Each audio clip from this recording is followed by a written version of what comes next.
para hacer estas presentaciones y que algunas estaban más tranquilas, otras más nerviosas, de eso está bien, pero sus trabajos están preciosos, muy interesantes, así que vamos a, bueno, las presento a las cuatro. Es Carol Campos, Karen Axelrod, Alicia Saba y Natalia Pérez Montero, y vamos a empezar con el trabajo de Karen. Hola, bueno, mi trabajo se trata sobre las reflexiones del niño antisocial. Y bueno, voy a empezar. El presente escrito es un análisis del capítulo 51 del libro El niño, sus padres y el psicoanalista, cuyo título es El niño antisocial, escrito por Paulina Kemberg. Además, se realiza una comparación con otros autores. En primer lugar, abordaré las características de este tipo de trastorno en un contexto social y los rasgos de la personalidad de este tipo de niños, discutiendo brevemente los principales conceptos asociados, así como los autores que han investigado acerca de este tipo de trastorno. Asimismo, estudiaré el concepto del sistema de apego de Bowlby y la correlación que tiene con este tema. En segundo lugar, analizaré la percepción que estos individuos tienen respecto a sí mismos, mediante la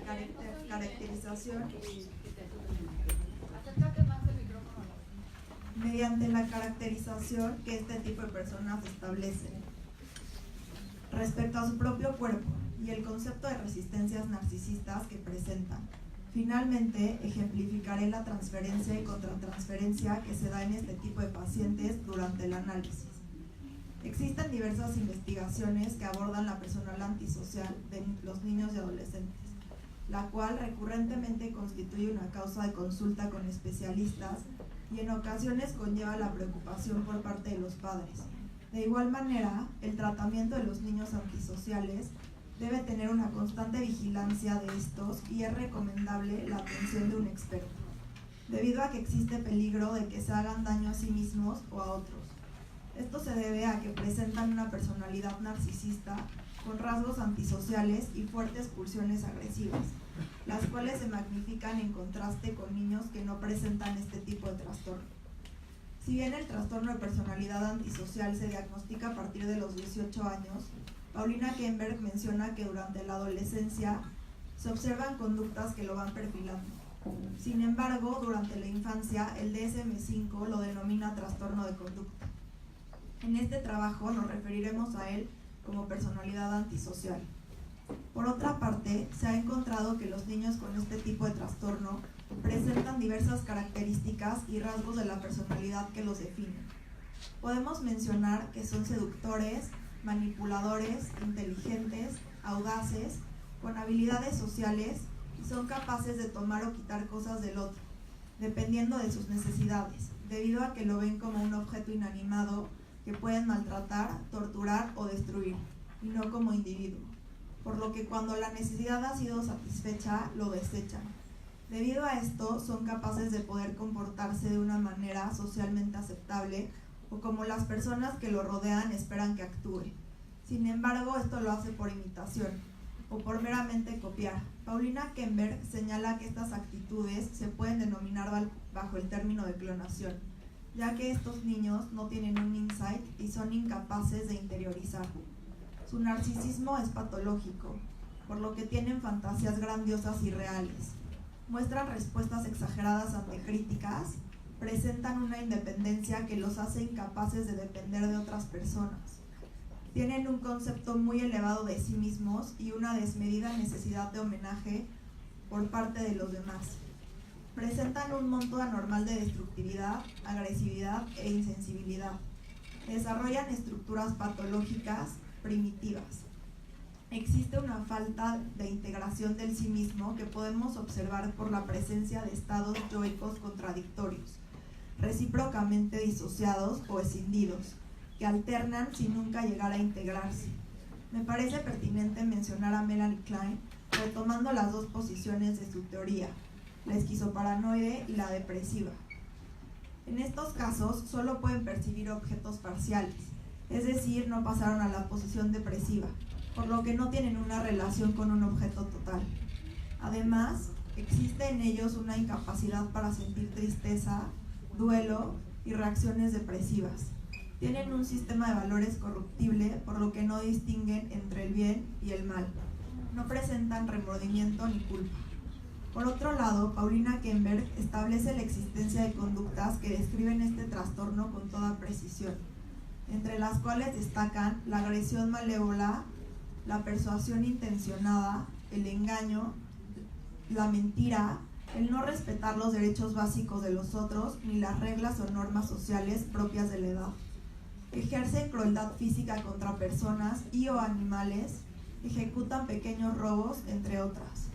Estos comportamientos generan diversas dificultades sobre el funcionamiento cotidiano de los individuos, también en su entorno social, los cuales se asocian a múltiples consecuencias negativas.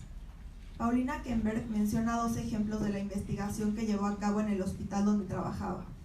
El primero, el de un niño de 3 años que lastimaba a su hermana pequeña, 2 años menor que él, machucando sus dedos, y otro de la misma edad que lastimaba a perros y gatos, arrancando su pelaje o intentando asfixiarlos. Estas conductas deben ser una alerta, ya que indican una patología que en un futuro podría traer como consecuencia la privación de la libertad por actos ilícitos, incluso de los más graves como el asesinato. Podemos ejemplificar esto con la investigación que llevó a cabo el Dr. Kwesi en 1978 del Instituto Nacional de Salud Mental de Estados Unidos, en el cual descubrió en un estudio realizado con criminales adultos responsables de asesinato que todos tenían en su cuadro clínico un común denominador: la tortura o muerte de animales en algún momento de su infancia. Otro concepto que resulta de particular interés es el del vínculo de apego descrito por Bowlby en 1958. Él menciona que es un sistema biológico con el que nacemos los animales y los seres humanos, en donde ante una situación de estrés pedimos ayuda. Dentro del vínculo de afecto se encuentra el de apego, del cual se despliega la conducta que permite al niño pedir auxilio ante un malestar. Dentro de este vínculo se encuentra la figura de apego, la cual va a ser el cuidador principal y quien regule emocionalmente al niño. Este vínculo solo se forma bajo momentos de estrés. Es la forma en que los padres o el cuidador reaccionan ante situaciones angustiantes, de peligro o a los problemas. La manera en que la figura de apego tranquiliza al niño va a desarrollar la forma en que el adulto se va a autorregular, por lo que primero necesita ser regulado ante esos momentos para que quede implantada. Esta a su vez continúa desarrollándose con el tiempo y con las experiencias a lo largo de la vida. Desde el enfoque de Bowlby se considera que el infante humano tiene una necesidad de relación segura y de un adulto que le cuide desde el inicio de su vida, sin lo cual no ocurre un desarrollo social y emocional normal. Cabe mencionar que no necesariamente porque tener un vínculo de afecto se logra un vínculo de apego. Existen 2 tipos de apego: el estructurado y el no estructurado. Dentro del estructurado encontramos el apego seguro, el inseguro evitativo e inseguro ambivalente. Y en el no estructurado se encuentra el desorganizado. Para crear un vínculo de apego seguro, que sería el ideal, es necesario que la figura de cuidador regule al niño de una misma forma de manera consistente y que pueda interpretar sus necesidades. Son figuras que tienen un compromiso personal en cuidar a ese niño, invierten tiempo y recursos, son sensibles por lo que alcanzan a interpretar sus necesidades, pudiendo así mentalizarlo. De esta manera son capaces de empatizar con las necesidades del niño y traducir lo que necesita, logrando calmarlo. En el caso de los niños con personalidad antisocial, podemos detectar que se creó un vínculo no estructurado, desorganizado, por lo que les es imposible autorregularse y en ciertos casos puede adquirir proporciones psicóticas. Generalmente, estos infantes vivieron con cuidadores que humillan, golpean, insultan o violentan. Otra autora que me gustaría mencionar es Amalia, quien en 1975, en su libro El nacimiento psicológico del infante humano, describe las fases normales del desarrollo y explica el concepto de constancia objetal, la cual es de vital importancia para la consolidación interiorizada de la figura de objeto. Las madres que son incapaces de adaptarse a la desvinculación progresiva y a las exigencias cada vez mayores de su hijo en crecimiento, propicia a que el niño sea desconfiado y les resulte difícil investir libido en su ambiente y en su propio funcionamiento. Si el niño se muestra muy cómodo estando con extraños, en las etapas de desarrollo en las que debería de comportarse de manera desconfiada ante ellos, como en la fase de acercamiento de los 15 a 24 meses aproximadamente, o que no llore o muestre angustia cuando su madre o su figura objetal se ausenta, debemos sospechar de una falta de constancia objetal. Que de igual manera los niños que presentan una personalidad antisocial carecen de esta, ya que, como mencionamos anteriormente, no diferencian del yo, no yo, y son incapaces de reconocer al otro. En resumen, es posible que los individuos que presentan este trastorno posean buenas habilidades sociales, buenos modales, aprendan a evitar consecuencias, culpen a otros o nieguen que ellos hayan cometido ese acto. Van manipulando a las personas para poder actuar a su conveniencia, pero esto puede convertirse en realidad en una trampa, generalmente para pasar desapercibidos.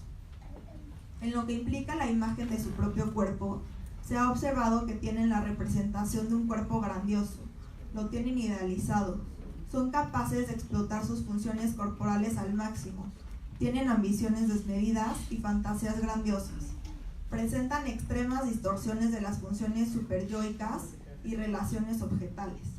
En los sueños pueden reconocer sus impulsos agresivos al tener pesadillas recurrentes de matar o bien de hacerse daño a ellos mismos. Paulina Kemberg menciona el ejemplo de un adolescente de 17 años que dice haber tenido ideas suicidas y homicidas. Además, señala una falta de remordimiento y temor a perder el control de sus impulsos. También añade que carece de conciencia y emociones. Tienen un falso self o pseudo-insight, que funge como pantalla que crea la persona para poder sobrevivir y satisfacer sus necesidades. Es pertinente mencionar a Winnicott, quien da gran importancia a los cuidados maternos, ya que si no son lo suficientemente buenos, el infante no llega a entrar a la existencia, puesto que no hay continuidad del ser. En lugar de ello, la personalidad se establece sobre la base de reacciones a la intrusión mental. Así se desarrollaría un falso self. En otras palabras, es una máscara de la falsa persona que constantemente intenta conseguir anticiparse a la demanda del otro para mantener la relación, y se emplea cada vez que se ha de cumplir con normas exteriores, como ser educado o seguir códigos sociales. Carecen de identificaciones, y como no tienen la posibilidad de internalización, podemos decir que no tienen un superyo constituido ni estructurado. Otto Kemberg menciona que las características estructurales de las personalidades narcisistas no pueden ser comprendidas solo en términos de fijación en un nivel normal de desarrollo temprano, o de la falta de desarrollo de ciertas estructuras intrapsíquicas. Deben verse como consecuencia del desarrollo patológico del yo y superyo, derivadas del desarrollo patológico del sí mismo. Las resistencias narcisistas específicas de pacientes que presentan una personalidad antisocial reflejan un narcisismo patológico, como ya lo mencionamos antes, el cual, en palabras de Otto Kemberg, difiere del narcisismo adulto ordinario y la fijación o regresión al narcisismo infantil normal. En contraste con este último, el narcisismo patológico refleja una carga libidinal dirigida a la agresión, no en una estructura normal del sí mismo integrado, sino en una patológica del sí mismo escindida. Este sí mismo grandioso, patológico, contiene representaciones del sí mismo real, del sí mismo ideal y representaciones objetales ideales. Las representaciones objetales y del sí mismo devaluadas o agresivamente determinadas son escindidas o disociadas, reprimidas o proyectadas. Respecto a la transferencia con este tipo de pacientes, Otto Kemberg menciona que utilizan control omnipotente. Tratan de forzar al analista a ser iguales a ellos, no mejores, porque eso provocaría envidia, y no peores, porque eso produciría devaluación. El analista es forzado a mantenerse en una estructura simétrica, contra la cual el mejor remedio es el análisis de este mismo mecanismo de control omnipotente. El método para tratar la perversidad en la transferencia es preservar un encuadre rígido, una preservación del encuadre como modo de absorber la agresión del paciente, para poder interpretar la perversidad en la transferencia. El mayor peligro es la destrucción del encuadre clínico. Otto Kemberg explica que se presenta la existencia de relaciones sadomasoquistas crónicas graves, justamente porque al activarse las relaciones de objeto primitivas, contra las cuales se ha desarrollado defensivamente la estructura narcisista, a su vez en la transferencia se produce una activación de la psicopatología del odio, con una profunda tendencia a destruir al analista, precisamente porque es el único objeto bueno que ellos odian, y hacen un esfuerzo desesperado por destruirlo, con una esperanza aún más desesperada de que el analista sobreviva a esta destructividad. Entonces, bajo estas condiciones, el análisis de la psicopatología del odio llega a ser el tema central. En relación con la contratransferencia, Paulina Kemberg menciona que, al finalizar la sesión con este tipo de pacientes, se sentía vacía, como si no hubiera conocido ni estado con nadie. Lo describe como saludar al aire. Esto lo podemos relacionar con lo mencionado anteriormente, ya que al enfrentarnos a este tipo de personas podría resultar imposible conocer el verdadero self, ya que el individuo puede carecer de este. Esto podría hacernos sentir como si no estuviéramos con nadie, ya que no podemos conocer al otro tal como es. ¿Por qué no es? Adopta comportamientos dependiendo de la situación en la que se encuentra. En conclusión, podemos decir que los autores citados coinciden en la descripción y categorización de las características del trastorno de personalidad antisocial y que debe ser atendida primordialmente durante los primeros años de la infancia, ya que podemos predecir futuros comportamientos que serán negativos tanto para el propio individuo como para los que están a su alrededor. También influye de manera determinante el vínculo y la figura de apego, ya que si se forma un apego no estructurado, esto provocará que sea incapaz de autorregularse y de integrar e interiorizar el mundo externo con el interno.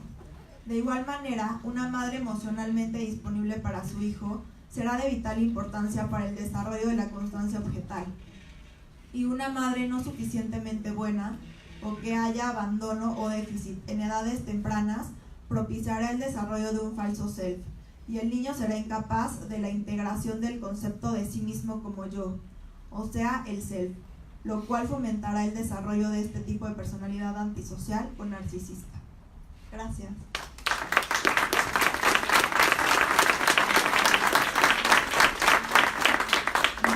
Muchas gracias, Carol. Un trabajo muy interesante. Les pido que vayan anotando sus preguntas o comentarios para que las hagamos al final. Y me faltó decir que ellas 4 son alumnas de la maestría de niños. Y bueno, pues están haciendo expertas en el tema. Así que vamos a escuchar ahora un trabajo muy sensible sobre el duelo en los niños que nos va a presentar Karen Axel. Buenos días, gracias a todos por estar aquí, por acompañarnos en nuestra primera ponencia. Estamos muy emocionadas. Bueno, yo les voy a hablar un poco sobre el duelo en los niños. Poco se habla y poco se sabe. El duelo es parte de la vida. Desde que una persona nace, se enfrentará a duelos que son parte natural del desarrollo. ¿Qué es lo que sucede cuando los niños tienen que afrontar la pérdida de un objeto de amor cercano, como son los papás o los abuelos? ¿Cómo repercute en su desarrollo psíquico? ¿Cómo los adultos pueden ayudar al niño a comprender este fenómeno tan cotidiano y tan doloroso de gravedad? El objetivo del presente ensayo es intentar contestar estas preguntas a través de los escritos de los siguientes autores: Arminda Verástegui, el doctor Avelino González y Manuel Isaías López. El duelo al que se hace referencia es al de la pérdida de un objeto amado del niño. Este objeto puede ser mamá, papá, algún hermano o abuelos. Al ser objetos de amor para el niño, se encuentran catectizados. Quiere decir que el niño ha puesto líbido en ese objeto, por lo que puede relacionarse con él. Manuel López, en su artículo La muerte de uno de los padres como factor precipitante del material inconsciente en el niño y consecuente aparición de psicopatología, describe que cuando se pierde el objeto comienza el proceso de duelo, que es la decatetización gradual y dolorosa de la imagen del objeto perdido. De acuerdo con Avelino González, en su artículo Aspectos normales y patológicos del duelo, escribe que la misión del trabajo del duelo consiste en retirar las cargas del objeto perdido y dirigirlas hacia otro objeto sustituto. Pero de acuerdo con Freud, nunca se llegará a encontrar un sustituto del objeto de amor. Se podrán encontrar nuevos objetos que catequizar, pero no habrá un reemplazo exacto del objeto perdido. Para que el proceso de duelo suceda, se requieren de factores propios del desarrollo en los niños. El aparato mental debe contar con ciertas capacidades como lo son el sentido de realidad, la aceptación del principio de realidad y el control parcial de las tendencias del inconsciente con el yo, en donde existe un suficiente dominio yoico sobre el inconsciente para poder integrar el concepto de muerte en el yo. Para poder tener un nivel de realidad necesario para afrontar un duelo, se requiere de representaciones objetales suficientemente estables y diferenciadas con el objetivo de poder afrontar la amenaza de muerte de un objeto. Un dominio yoico suficiente sobre el inconsciente para que el trauma pueda ser elaborado de una manera cercana al proceso de duelo no patológico. Tener integrado el concepto de lo viviente y lo no viviente, lo animado y lo no animado, para poder entender el concepto de presente, pasado y futuro. Y por último, el tener un pensamiento basado en el proceso secundario para poder verbalizar y entender la muerte, ya que habrá cosas que no serán de la misma manera. Descritos estos puntos, se llega a deducir que el proceso de duelo no puede suceder hasta que exista la conceptualización de la muerte, y para que esto suceda, necesita haber una constancia objetal bien integrada, ya que posibilita la noción del tiempo y espacio. Tomando en cuenta un punto de vista desde el instinto, López menciona la importancia del movimiento de la libido al falo desde la región anal, ya que se gana el dominio de la ambivalencia de la fase sádico-anal de las relaciones.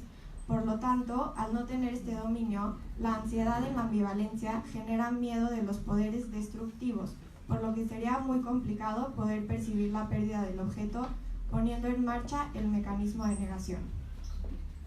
Se han descrito conceptos importantes sobre puntos específicos que tienen que suceder en el desarrollo del niño para poder comprender a nivel psíquico la pérdida del objeto. Sin embargo, cada niño vivirá el proceso de duelo de acuerdo a su bagaje, a su historia, a sus puntos de fijación, su capacidad de neutralizar, su psicopatología y su utilización de mecanismos de defensa primitivos como negación o disociación, accediendo a través de la regresión. Es importante tomar en cuenta el ambiente en el que se está desarrollando un niño, ya que existen factores externos que posibilitan o dificultan el proceso de duelo. López menciona que el tener un objeto sustituto que sea consistente va a permitir la movilización de la energía libidinal, y si no la hay, el niño recurre a hipercaracterizar la imagen del objeto perdido, lo que impedirá su futuro desarrollo. El progenitor que sigue con el niño tiene también un papel importante en cómo se manejará el duelo, ya que solamente se podrá elaborar el duelo cuando haya una disrupción real externa, o sea, cuando el mecanismo de negación pueda romperse. Entonces se podrá comenzar a elaborar el duelo. Este paso es de suma importancia para el niño, ya que si el padre no puede pasar de la negación, al hijo le costará más trabajo poder elaborar su propio duelo, por lo que la fortaleza del padre es también un factor importante para el óptimo desarrollo del hijo después de la pérdida del objeto amado. Arminda Aberasturi, en su capítulo La percepción de la muerte en los niños, menciona la importancia y la necesidad que tiene el hijo en cuanto al padre que sigue vivo. La percepción del niño es más intensa de lo que uno puede imaginar. El niño registra las cosas que pasan a su alrededor, puede sentirlo, y aunque no sea aún verbalizado, en su inconsciente está la respuesta de su situación, aun si los padres no le han hablado del tema. La mejor manera que propone la autora para trabajar el duelo desde casa es hablar con la verdad, pues la verdad alivia y ayudará al niño a elaborar la pérdida. A veces la verdad es difícilmente aceptada. Los papás no saben cómo comunicarse con sus hijos, por lo que recurren a decirles mentiras. Y como el niño entiende lo que está pasando, si le mienten, va a dejar de creer en aquellos que no le dicen la verdad, provocándole una inhibición del impulso epistemofílico. Además, el niño terminará confundido y con sentimientos desolados de desesperanza, ya que no tiene a nadie a quien acercarse. Esto causa consecuencias en el desarrollo del niño, pues cuando no se les dice la verdad sobre la muerte, ellos no comprenden que alguien pueda desaparecer para siempre. Entonces, versiones como "se fue al cielo" hacen que el niño piense que la persona sigue ahí y que quiera seguir el mismo destino. Un ejemplo claro de esta situación se dio en un caso con un chiquito de 5 años. Su mamá falleció por una complicación en una operación y el papá le dijo al niño que su mamá estaba en el cielo, por lo que al subirse a un avión, el niño le pregunta al papá: ¿dónde está mi mamá si estamos en el cielo? El papá le contesta que está en el espacio y entonces ahora el niño quiere ser astronauta para ir a buscar a su mamá. Es entonces que se dificulta la elaboración del duelo y por consecuencia el proceso de conocimiento y de desarrollo. Cuando no hay una elaboración del duelo, el niño desplegará una posible serie de síntomas como el rechazo a los alimentos o trastornos del sueño, pues es él el depositario de las ansiedades de los adultos. Pero al entrar a un proceso terapéutico, estos síntomas van siendo elaborados y entonces la verdad se esclarece. La mentira queda atrás y el niño comienza a sentirse mucho mejor. En caso de que los síntomas no se trabajen, causará un deterioro físico y psíquico, ya que no hay elaboración del duelo, y en su lugar existe una angustia muy fuerte por el objeto perdido, mientras que en el adulto aumentan sus ansiedades persecutorias. Este proceso de duelo es patológico y puede ser pasajero, pero si se instaura como un sistema de comportamiento, llevará al niño a una compulsión de la repetición de búsqueda de la muerte. La terapia psicoanalítica con niños permite ayudarles a elaborar el duelo de una forma más constructiva, ya que se intentará sacar al paciente del duelo patológico. Aver-Asturi propone como norma técnica que los padres hablen en donde pudiera haber un duelo oculto sin elaborar, para esclarecer al niño dentro del tratamiento analítico. López dice que el niño que ha sufrido una pérdida sufre un trauma que lo pone en un nivel de sufrimiento y de alto riesgo psicológico. El niño pone a prueba todas sus capacidades yoicas y estas pueden repercutir en múltiples psicopatologías, por lo que el tratamiento analítico es recomendable en esta situación. El trauma florece el material inconsciente, pone en bandeja de plata todo el material para trabajar con el niño. Es entonces, en ese momento, que el paciente tiene oportunidad de modificar sus defensas no adaptativas, resolver puntos de fijación, conflictos edípicos y pregenitales. El duelo en los niños es un tema que tiene que ser hablado por la familia y, de ser posible, tratado en una terapia de corte psicoanalítico. Para que un niño pueda elaborar el duelo, tiene que tener una constancia objetal bien establecida, una capacidad mental con facultades para comprender conceptos como presente, pasado y futuro, y animado y no animado. El duelo es un proceso que debe ser tratado de la manera más correcta posible, de acuerdo a los autores mencionados en este ensayo.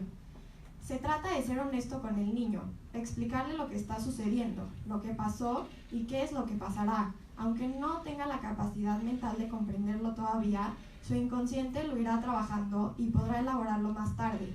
Pero de no ser así, el niño puede desarrollar síntomas patológicos que pongan en riesgo su desarrollo y por lo tanto su vida adulta. Algunos de los síntomas que pueden presentar los niños con un duelo patológico son la restricción de alimentos y o problemas de sueño. Sin embargo, el tener una figura sustituta constante posibilita la elaboración del duelo. Puede ser alguien de la familia o el mismo terapeuta quien desarrolle esta función. Los autores seleccionados para este ensayo dieron una muestra tanto de la teoría sobre lo que sucede con un niño que se encuentra atravesando un duelo, así como un poco de la técnica para trabajar con el niño en duelo, pero sobre todo con la familia. Dejan puntos importantes para tomar en cuenta cuando se esté trabajando con un niño en duelo, como la etapa en la que se encontraba cuando sucedió la pérdida, el manejo que la familia le dio a la pérdida y los síntomas con los que llega el niño a la terapia. Gracias.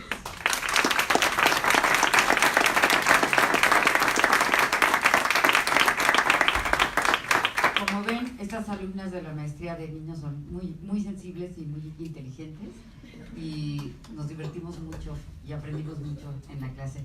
Ahora presentamos el trabajo de Alicia Saba. Nuestra mesa se llama Crecer Duele y es sobre la encopresis. Gracias.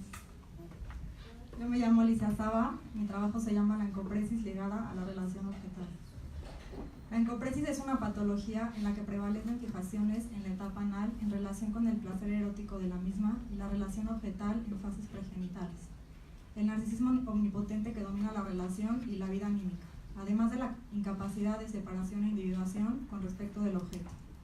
La encopresis está definida por la American Psychiatric Association como la evacuación repetida de las heces en lugares inapropiados, ya sea involuntaria o intencional, en un niño mayor de 4 años. La encopresis tiene su origen en la fase predípica, inherente a una relación objetal ambivalente y conflictiva, de la cual el niño no logra una representación separada, constante y totalizada. Dicha hipótesis se sostiene a partir de las teorías de Mahler y de otros teóricos que acentúan la importancia de la etapa simbiótica en la que el niño y su madre constituyen una diada que se alimenta de intercambios meramente positivos y una conducta de sostenimiento suficientemente buena.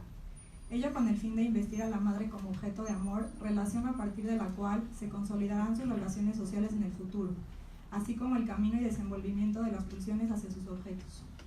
Mahler sostiene que la salud y patología dependen de cómo evolucionan el periodo simbiótico y el periodo de separación e individuación, que se verá afectado directamente por el primero.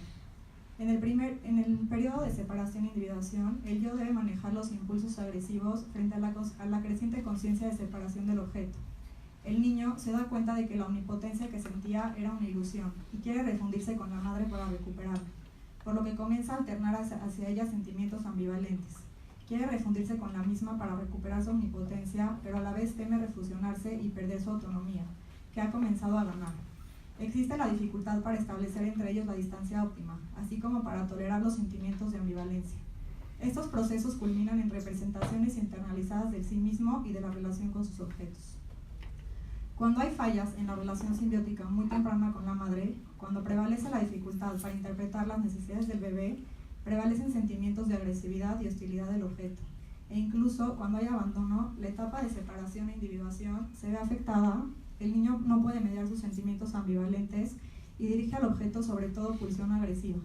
No logra un sentimiento de sí mismo que ponga fin a la necesidad omnipotente y narcisismo primario, así como una representación objetal totalizada e integrada del objeto que le permita tener constancia objetal. Por lo mismo, un niño con fijaciones en las etapas pregenitales en las que se consolida la relación con el objeto tendrá dificultades en el futuro en la relación con sus objetos, a los que dirige por medio de las heces fecales sus impulsos agresivos como sustitutos simbólicos. La importancia de la capacidad de la madre para responder a las necesidades del niño le permite desarrollar un yo intencional, es decir, el sentimiento de poder actuar sobre su entorno, por lo que la ausencia de una real disponibilidad por parte de la madre determina un sentimiento de fracaso, una experiencia insuficiente de un objeto que pudiera controlar en cierta medida o la pérdida como tal del mismo, que llevaría al niño a controlar lo que sí pudiera, es decir, sus producciones corporales. La obstinación a retener el excremento para el propio placer, además de retener este con placer al otro por amor, es señal de algo anterior a la relación objetal que está dañada. Una relación que no es suficientemente buena para ser alimentada por este primer regalo del niño. Por lo mismo, persiste el erotismo anal del niño, más adelante transmudada en hacer su voluntad, su decisión obstinada y su control del otro, que deviene de la pulsión sádica que prevalece en esta etapa pregenital. Esta última, la pulsión de dominio, es entonces una pulsión objetal destructora del objeto. Sin embargo, en la etapa anal prevalece la ambivalencia, amor y odio, preservar y destruir al objeto, dominarlo y someterse a este. Constituye la etapa previa a la integración del objeto, lo cual parece no ser posible para los niños encopréticos. La capacidad de simbolizar y sublimar por medio de la palabra permite al niño integrar la ambivalencia con el sí mismo y los objetos, la relación ambivalente y conflictiva con la otra característica de la etapa anal y el necesario aprendizaje del control de esfínteres. En la patología de encopresis, en estos niños ya mayores de 4 años, es de gran dificultad utilizar la palabra y simbolización para relajar la conflictiva relacional ambivalente. De acuerdo con las fallas en la relación con el objeto y la incapacidad para mantener una representación de este como un ente separado del sí mismo, se sostiene la hipótesis de que la angustia de castración que sobreviene en la etapa fálica se verá acentuada, y el niño, por medio del control omnipotente en la retención y expulsión de las heces, controla al objeto, negando así su realidad edípica. La expulsión adecuada de las heces en favor de la madre constituye el modelo ejemplar de la castración, siendo la primera vez que el niño renuncia a una parte de su propio cuerpo con el fin de conquistar el amor del objeto. El amor narcisista al propio pene no carece, pues, de una aportación del erotismo anal. El excremento, el niño y el pene forman así una unidad, un concepto inconsciente. El control de esfínteres es vivido por el niño como una pérdida narcisista y la encopresis certifica para el niño de forma inconsciente que la castración no sucede. Los excrementos no se pierden, sino que renacen. poniendo de relieve la omnipotencia y el narcisismo del niño, que refleja una gran dificultad para integrar al objeto e intenta destruirlo y repararlo de forma omnipotente y fantasmática. La individuación implica el dolor de la exclusión de las otras relaciones de objeto, especialmente de la escena primitiva. La pérdida de esta ilusión de un control absoluto mantenida a través de la identificación proyectiva es lo que hace que se lleve a cabo verdaderamente la castración. Por lo mismo, el carácter dominante del niño adquiere un tono significante, ya que se relaciona a la incapacidad del niño de tolerar la realidad de la pareja edípica y desarrolla la ilusión de mantener una relación exclusiva con su objeto, al que domina a través de la retención y expulsión de sus producciones corporales. Dicho control sobre el objeto se despliega de forma defensiva como resistencia al control mismo ejercido por el objeto y conlleva además una gratificación psíquica. Le sirve al niño para impedir la figura de la pareja formada por sus padres en su mundo interno. El niño con encopresis tiende a manifestar el deseo constante de poseer el pene, es decir, no acepta la falta y la realidad de que otro tenga, por lo que clínicamente se ven niños que afirman constantemente la similitud entre ellos y el adulto, en cuanto a posesiones orgánicas y la posesión del conocimiento. Con respecto a lo placentero en el retener y expulsar las heces, se sostiene la hipótesis de que el niño encoprético actúa en favor del narcisismo primario y autoerotismo, sin la capacidad de sacrificar y sublimar lo placentero en favor de la relación objetal y la aceptación de la realidad. Autoerotismo y amor objetal tienen su primer encuentro en la fase anal, ya que el niño busca el propio placer en su cuerpo al vaciar su intestino cuando lo desea, así como también este vaciamiento tiene que ver con un otro al que le proporciona un regalo en el que va de por medio su docilidad o negatividad con este otro, de acuerdo a una relación primitiva con el objeto. El niño elegirá por primera vez su propio placer o el sacrificio de este último en favor del amor de otro al que querrá complacer. Las descargas pulsionales adquieren mayor importancia con respecto a los afectos que generan en cuanto al otro, es decir, frente a la actitud emocional con respecto del objeto, lo cual se ve reflejado cuando se descargan las pulsiones con fines culturalmente productivos y adecuados. El control de esfínteres implica la capacidad de esperar, de realizar transacciones y de evacuar en el lugar designado culturalmente. Tiene que ver con dejarse en cierta forma ser dominado por el adulto y las normas sociales. Las pulsiones agresivas contra la oposición del adulto deben ser desplazadas sobre sus representantes, lo cual representa la capacidad de simbolizar del niño. Al nombrar el mundo, el niño va delimitando una fuera diferente de sí y un universo en el que los objetos perdidos se recuperan simbólicamente al nombrarlos. La palabra implica así la posibilidad de desprendimiento y de posición simbólica del objeto. Y al enunciar el no como preconsciente, el niño va estableciendo un freno a la voluntad del otro y a sus propios deseos. En el niño encoprético prevalece la incapacidad de simbolizar, de desplazar sus pulsiones de forma simbólica y en favor de sus objetos a nivel representación. La falta de una representación objetal implica la descarga concreta sobre el objeto mismo y la adhesión pura se ve reflejada como tal en la evacuación desbordante hacia la misma, fecalizando y aniquilando al objeto. La parte erótica, el placer en retener y expulsar cuando así lo desea, implica una fijación anal, así como la incapacidad del niño de erotizar la siguiente fase edípica y renunciar así al autoerotismo en favor de la relación objetal. Así las pulsiones en su estado puro prevalecen en la descarga patológica y constante. En conclusión, el niño con patología de encopresis está fijado en la fase anal, en la que prevalece el narcisismo primario y la ilusión omnipotente con el objeto. Cuando la relación con este último es deficiente y se acentúa el temor a perder el objeto o incluso se vive una pérdida real del mismo, hay un fracaso del niño para separarse del objeto y lograr una representación objetal constante. De esta manera se ve la necesidad del niño por ejercer un control poderoso sobre el objeto para retenerlo, para no perderlo, retención que ejerce sobre sus heces de manera fantasmática. Los resultados de etapas ulteriores, la satisfacción o frustración que de ellas emanan y la relación con el objeto en ellas tendrá impacto en etapas posteriores, es decir, su total desarrollo libidinal. De ahí la importancia de las etapas pregenitales y la relación con el objeto de amor el primer año de vida. El desarrollo pregenital se verá reflejado en la forma que el niño aborde la etapa genital, el complejo de Edipo y la relación triangular con los padres. Al no desprenderse del objeto, al que retiene con gran ímpetu, el niño con encopresis es incapaz de aceptar la relación edípica. No cabe otro en la relación porque no hay constancia y seguridad básica en la misma. Lo anterior acentúa la ansiedad de castración que vive con mucha hostilidad ante la rivalidad con otro en la pareja edípica. El niño considera los excrementos como una parte de su cuerpo y les da la significación de un primer regalo con el cual puede mostrar su docilidad a las personas que le rodean o su negativa a complacerlas.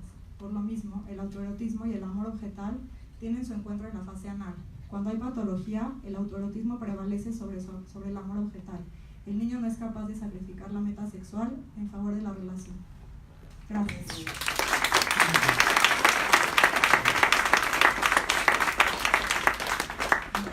Muy interesante trabajo, muy bien hecho. Y ahora vamos a escuchar un trabajo muy original y muy creativo de Natalia Pérez Montero. Gracias. Bueno, yo les voy a hablar de la violencia utilizada como medio de comunicación. Esta conduce a la desesperación y esta aumenta la violencia, creando así un círculo vicioso que se puede ir rompiendo progresivamente mediante la interpretación dentro del vínculo terapéutico. Porque el no poder transmitir un mensaje provoca pérdida de esperanza. En reacción a este sentimiento, el sujeto vuelve a repetir la violencia aumentada para ver si logra su función. Al lograr una correcta interpretación, se facilita la comunicación, así como una adecuada identificación de deseos y sentimientos. Betty Joseph tuvo la audacia de escribir sobre un paciente que ilustra lo previamente mencionado.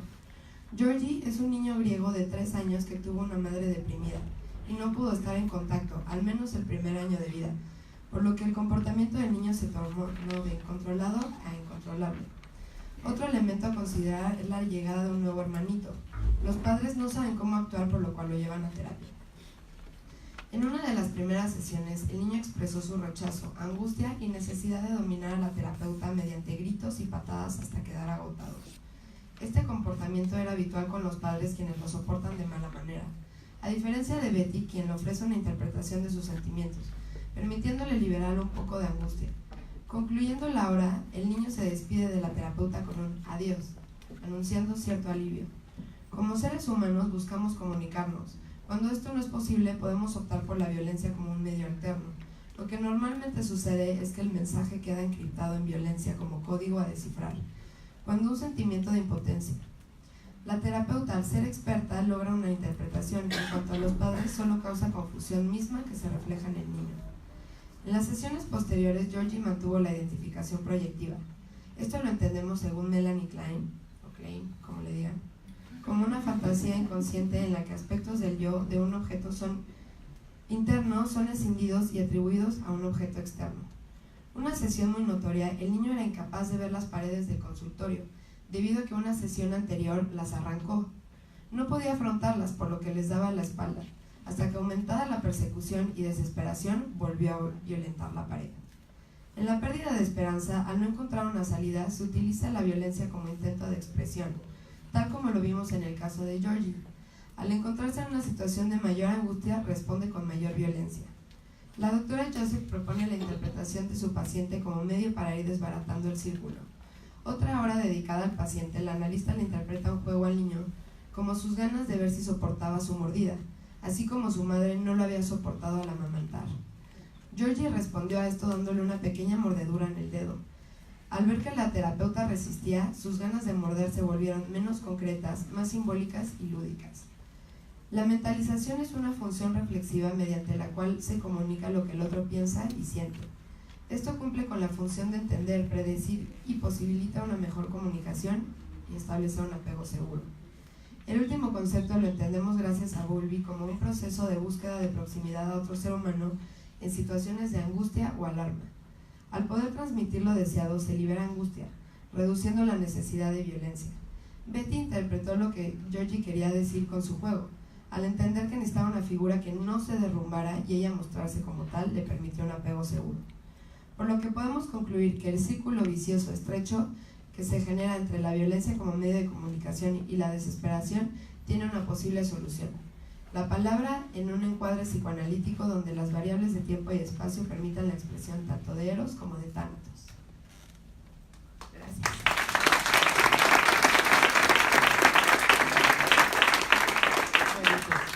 Muy orgullosa de mis alumnas de la maestría de niños y tenemos, como estamos además muy bien en tiempo, tenemos espacio para preguntas, comentarios, felicitaciones. María